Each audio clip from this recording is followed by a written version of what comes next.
Joined by Fox NFL analyst Michael Vick. Good morning. Welcome, Michael. Good morning. Hey, good morning. First, Skip, what is wrong with the Steelers?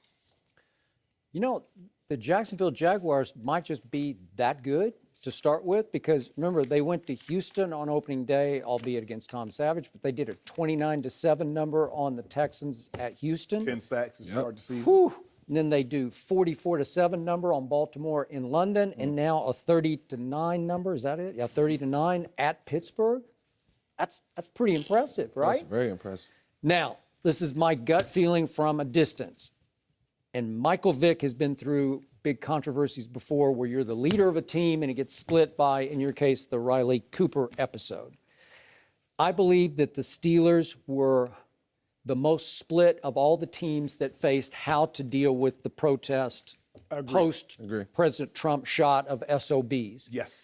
And they went back and forth the day before, and everybody wanted to do something different. I'm reading stories that say a majority of the players wanted to go out and kneel. I get that. That's what most teams wanted to do.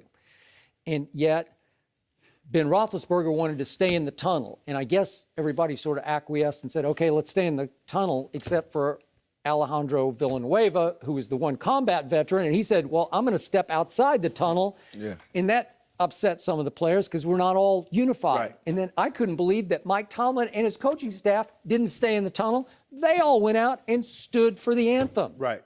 Wow. So you got people going three different directions. It's so divisive. Yeah. And you lose to a not very good Bears team in overtime 23-17. Now you bounce back and you go to Baltimore and win, but Baltimore was reeling off its 44-7 devastation. Mm-hmm. And then that thing happened yesterday. And there was another report about Antonio Brown was so upset with Ben because he thought maybe Ben didn't look his way on the wide open touchdown route because they're still at odds about how they were going to protest the anthem. Mm-hmm. And so Antonio took it a little more personally, and he goes and throws the Gatorade cooler on the field. So now you're in shambles psychologically, and yet it looked like Ben was trying to sort of bend over backward to get Antonio back in the mix yesterday. He throws him 19 balls. 19 balls? 10 catches. Wow, 19 balls, and he throws 55 passes. And it was still a pretty close game midway through the third quarter, and they only run it 20 times. So Le'Veon can't be real happy with 20 rushes,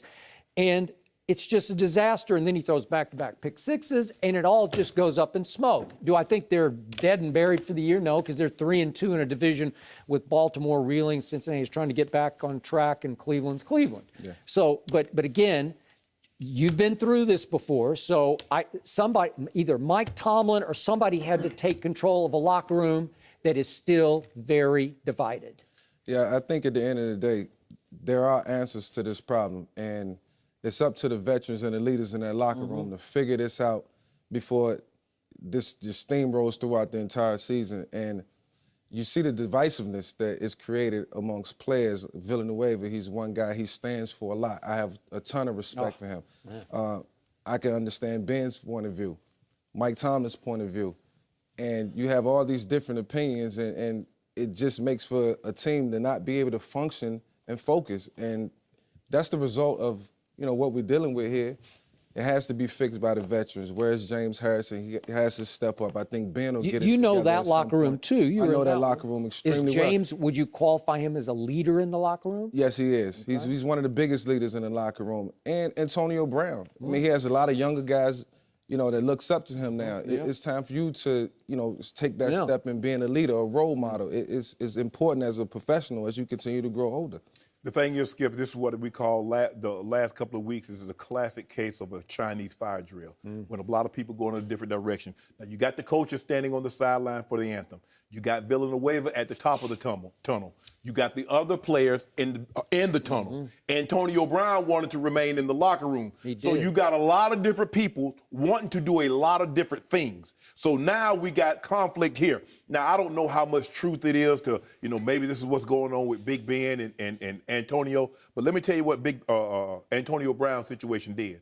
All it did was provide cover for how poorly Ben Roethlisberger has been playing this year, because he's been playing absolutely terrible. Yeah. And him acting the way he did on the sideline, him throwing the cooler, this anthem thing on how we're going to go about this has provided cover for Ben. Now, Ben, when he said, maybe I don't have it anymore, I think he's just like, he's being glib. He wants Maybe. y'all to stop asking all these questions. But is it possible he kind of checked out mentally when he talked about retiring? Well, Probably at not. some point in time, Skip, you can't keep saying, I don't know how much longer I got. No. I don't know how much longer I got. I'm thinking about retiring. And when you look at it like, they lost to a team. Blake Bortles was 8 of 14 for 95 yards and a pick. The only reason the Jacksonville won this game was because Ben threw 5 picks with 2 pick sixes. Yep. The last time that was done in 2012, you know who did it, Skip? Your guy, Tony Romo.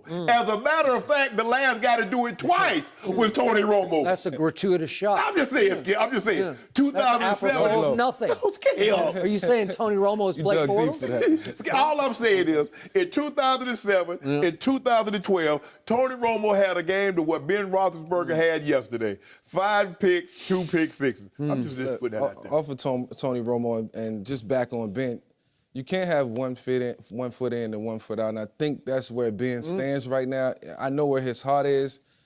He loves the game. We know he's passionate about the game of football, but he's growing. He's growing older.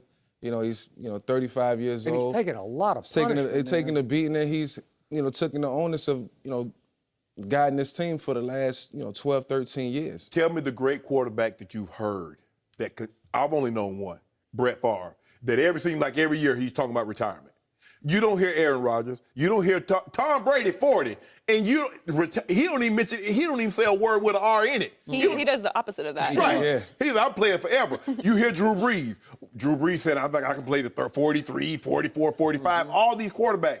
Harris being 35, and it seems like every year, I don't know how, man, I don't know how much longer I got, Mike, man. Yeah. Woo, time winding down. Maybe it's a situation where sometimes internally you can see, look, this team is maybe 2 years away. Young guys have to develop, and that can be a difference maker as well. So And you're saying you don't have 2 years left? yeah, and you're saying, like, I'm giving it all my everything. Last year we came up short. We put all the effort into it. It didn't work out.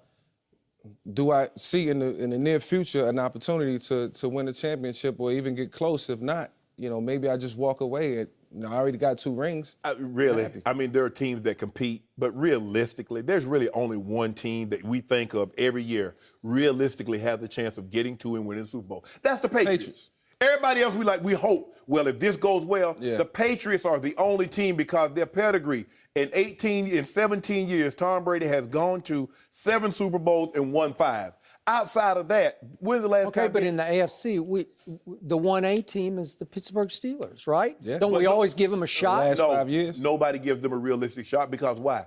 Defensively, they seem to have no answer for what Tom does offensively. And they fall behind so quick because it goes Tom, boom, boom, boom, boom. Next thing you know, it's 14-0, 17-3, and then all of a sudden it takes Le'Veon out of the game because he can't run it. Right. You got to throw it to him. And Coach Belichick, this 19 attempts, Coach Belichick is not letting Antonio Brown beat him. So you can give him 25 attempts, but he's not going to let that guy. Coach Belichick normally, now Kareem Hunt was an anomaly. Coach Belichick had no idea who he was. But if they were to play again, Kareem Hunt is not going to beat Coach Belichick. Yep. One other thing on Ben. When he had his ill-fated motorcycle crash, not wearing a helmet and went all the way over and onto the hood, as I recall, Yes. I said, you just took 2 years off your playing career. Correct. Because he takes a lot of punishment to start with because he's a big, strong guy and he just stands in there and gets rocked. Tough. Correct. But do you remember how bad that was? Yes. It was.